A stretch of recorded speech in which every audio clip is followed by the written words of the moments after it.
시술의 희생기장전 결정 클라이막스인가요?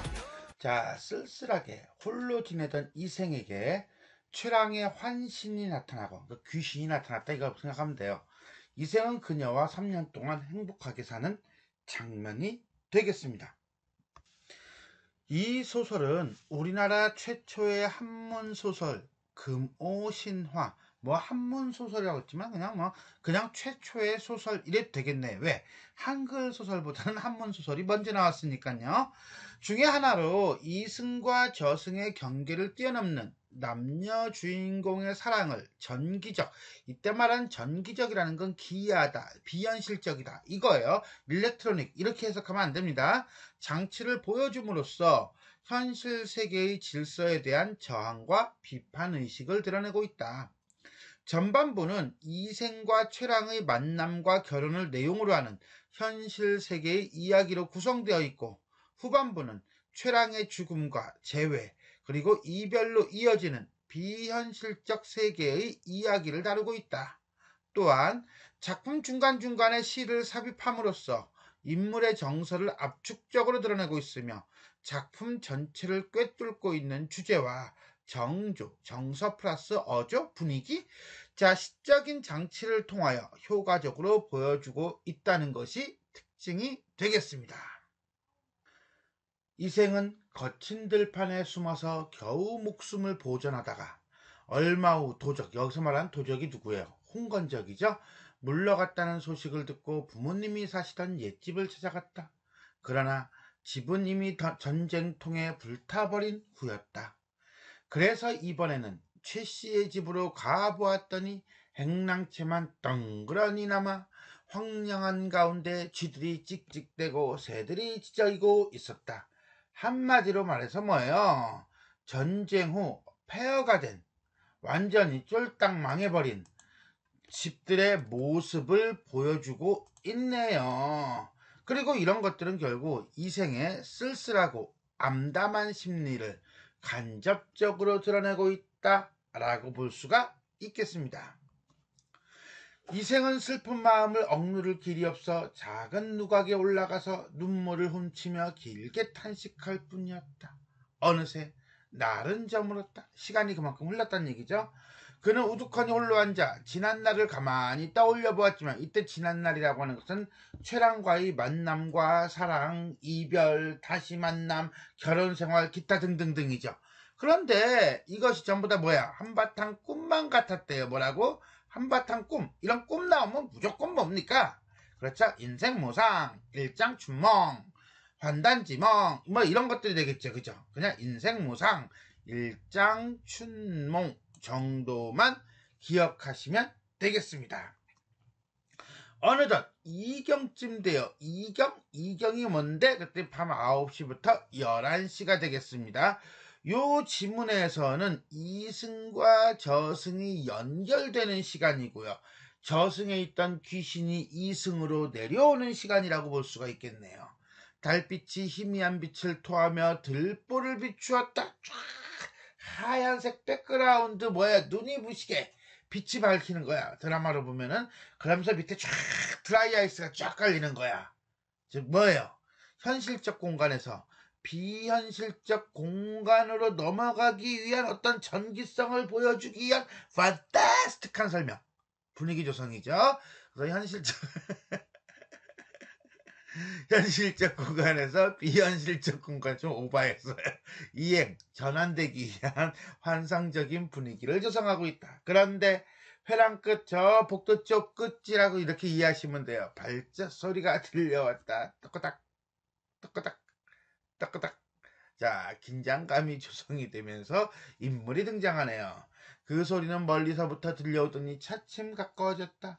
발소리가 이생 앞에 일어났을 때 보니 바로 뚜둥 최 씨였다. 결국 뭡니까? 죽은 최랑이 다시 환생하여 이생과 만나는 것으로 죽음을 초월한 사랑이고요. 전기적인 요소를 드러낸다라고 보시면 되겠네요. 자, 여기서 우리가 이제는 최랑이 이승으로 돌아오는 장면이 갖는 의미는 어떤 의미를 갖는가 간단하게 체크한다면 이거죠. 이생과 최랑의 사랑을 다시 이루게 하기 위한 의도적인 장치로 볼 수 있고요. 이승과 저승의 경계를 허물고 죽음도 초월하여 두 사람이 사랑을 이루는 모습을 통해 현실에 대한 어떤 저항 의지를 보여주고 있다라고 보시면 되겠습니다. 이생은 그녀가 이미 죽은 것을 알고 있지만 요거 일치불일치 문제에서 헷갈리면 안 돼요. 이미 죽은 것을 알고 있어요. 너무도 사랑하는 나머지 의심이 없었다는 것은 결국 이성적 판단을 뛰어넘은 사랑, 감정적 판단이다라고 봐야 되는 거예요. 됐어요? 그리고 전기성을 보여준다라고 보시면 되겠습니다. 당신은 어디로 피난하여 목숨을 부지하였소? 최 씨는 이생의 손을 잡고 한바탕 통곡을 하더니 그동안의 사정, 홍건적한테 죽고부터 기타 등등 뒤에 나오는 얘기 전부겠죠? 이야기하기 시작하였다라고 하는 거 보니까 요약적 제시고요. 저는 본디 양가의 딸로서 홍건적부터 얘기하는 게 아니라 아예 어릴 때부터 얘기하네요. 그죠? 자, 양가라고 하는 것은 어떤 보편적인 양반 규범 있는 집 이렇게 이해하시면 돼요. 자, 어려서부터 어버이의 가르침을 받들어 수놓기와 바느질에 힘쓰고 시서와 인의의 방도를 배웠습니다. 라고 하는 거 보니까 이거는 여성으로서 배워야 하는 것과 그 다음에 사람, 인간으로서 배워야 하는 것들에 대한 얘기를 하고 있네요. 가정교육을 잘 받았어요. 오로지 규문의 법도만 알았을 뿐, 규문이라고 하는 것은 규방의 문, 한마디로 여성들이 가져야 될 법도, 이렇게 보시면 돼요. 집 밖에 일을 헤아릴 수가 있었겠습니까? 한마디로 부녀자의 예법과 도리, 정절, 기타 등등을 배웠다. 이런 거죠. 그러면서 어린 시절의 삶을 요약적으로 제시하고 있다.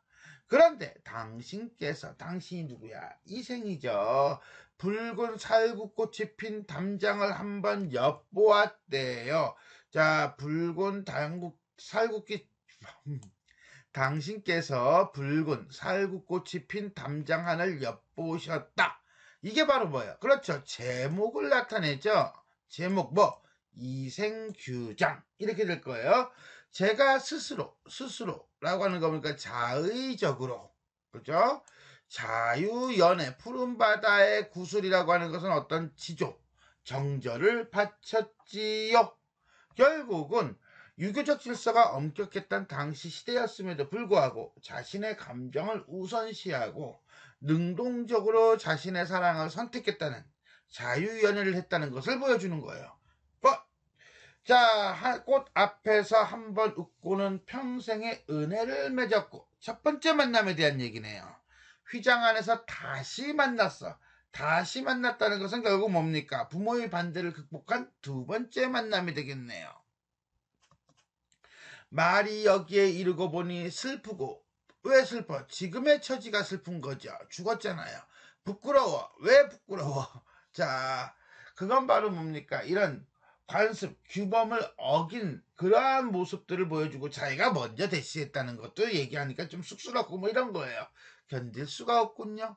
장차 평생을 함께 하려고 했는데, 자, 이걸 오랫동안 부부생활 하는 거 우리가 뭐 한다고 그래요? 그렇죠. 백년해로 이렇게 보면 되겠죠. 뜻밖의 횡액을 만나. 횡액이 누구겠어요? 그렇죠. 홍건적이죠. 홍건적이고요. 갑자기 닥쳐오는 불행을 우리가 횡액이라고 합니다. 횡내지렉, 갑자기 온 액, 횡내지렉의 준말이다 정도로 이해하시면 돼요.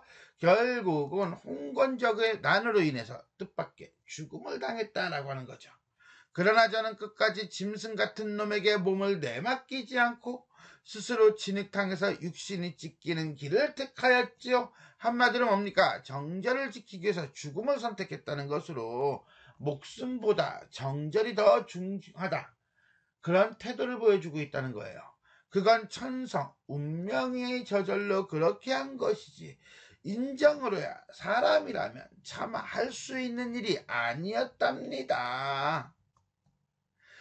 외진 산골에서 당신과 헤어진 후 짝을 잃고 홀로 날아가는 새, 이게 바로 누굽니까? 자기 자신이죠. 가 된 것이 너무 한스러웠습니다. 집도 없어지고 부모님도 돌아가셨으니 고단한 혼백조차 의지할 곳이 없었지만 절의는 중하고 목숨은 가벼우니 유교적 가치관이고요. 쇠잔한 몸뚱일망정 치욕을 면한 것만으로도 다행이라고 생각하겠지요. 했지요. 하지만 누가 마디마디 끊어져 재처럼 식어버린 제 마음, 한마디로 뭡니까? 이생과 헤어진 나의 마음 한, 사랑을 잃은 마음 한, 불쌍히 여겨주겠습니까? 그저 조각조각 끊어진 썩은 청자만 모아두었을 뿐 해골은 들판에 없어지고 간과 쓸개는 땅바닥에 버려져 흙먼지를 뒤집어 쓰고 있지요. 결국 뭡니까? 내 온몸이 들판에 버려졌다는 것은 무덤조차 없다는 거예요. 가만히 지난날의 즐거움을 헤아려 보기도 하지만 오늘의 근심과 원함만 마음에 가득 차버렸습니다. 자, 즐거움이 끝나고 나니까 원함만 있네요. 근심만 있네요. 네 글자. 그건 바로 흥진비례. 흥이 닿으면 슬픔이 온다라는 뜻이 되겠습니다. 이제 추연이 피리를 불어 적막한 골짜기에 봄바람을 일으켰으니 저도 천녀의 혼이 이승으로 돌아왔듯이 이곳으로 돌아오렵니다. 자, 여기서 또 비유적 표현이 나타나고요. 자, 그 다음에 전기성이 드러난다라고 보면 되겠는데 추연이라든가 아니면 천녀의 혼은 고사예요. 그 중에서도 추연은요, 중국 전국시대 제나라 사상가로 음양오행서를 제창한 사람이다 라고 보시면 돼요. 그러니까 음양오행서니까 약간 도교적, 주술적인 요소가 있잖아요. 그래서 적막한 골짜기에 봄바람을 일으켰다는 것은 부정적이고 외로운 현실 속에서 남녀간의 어떤 애정과 사랑을 일으켰다는 거예요. 그런 감정을. 자, 그 다음에 천녀의 혼이 이승으로 돌아왔다라고 하는 것도 역시 마찬가지로 뭡니까? 이것도 고사를 인용한 거다 정도면 되겠고, 이건 자기 자신을 의미한다 라고 보면 돼요. 즉 상황이 이렇게 변했으니 나도 돌아오겠다. 복례산에서 12년 만에 만나자는 약속을 이미 단단히 맺었고, 예전에 우리 약속했지 않냐. 취구에서 삼생의 향이 극히 풍겨나오니 이때 삼생이라고 하는 것은 전생, 현생, 후생, 윤회세상과 관련된 불교적 세계관이죠. 그동안 오래 떨어져 있던 정을 되살려서 옛 맹세를 저버리지 않겠다고 약속을 하였지요. 만약 당신이 아직도 그 옛 맹세를 잊지 않는다면, 100년 해로의 약속을 잊지 않는다면, 부부가 되자는 약속을 잊지 않는다면 저는 끝까지 잘해보고 싶어요. 당신도 허락하시는지요? 몰라서 묻는 거야? 아니죠. 사실은 그냥 우리 잘해보자 이거겠지요. 이생은 기쁘고도 감격하여 말했다. 그것이 바로 내가 바라던 바요. 한마디로 내 마음이고 네 마음이고 네 마음이고 내 마음이요. 이심전심 이렇게 빠지겠네요. 두 사람은 다정하게 마주 앉아 그간의 회포를 풀었다. 그러다가 제산이 갑자기 제산으로 넘어가 이거 뭐야? 이렇게 해서 가면 안 돼요. 좀 있으면 이유가 나옵니다. 얼마나 있고 어딜 약탈당했는가를 묻자. 조금도 잃지 않았어요. 아무산 아무골짜기에 묻어두었답니다. 아하.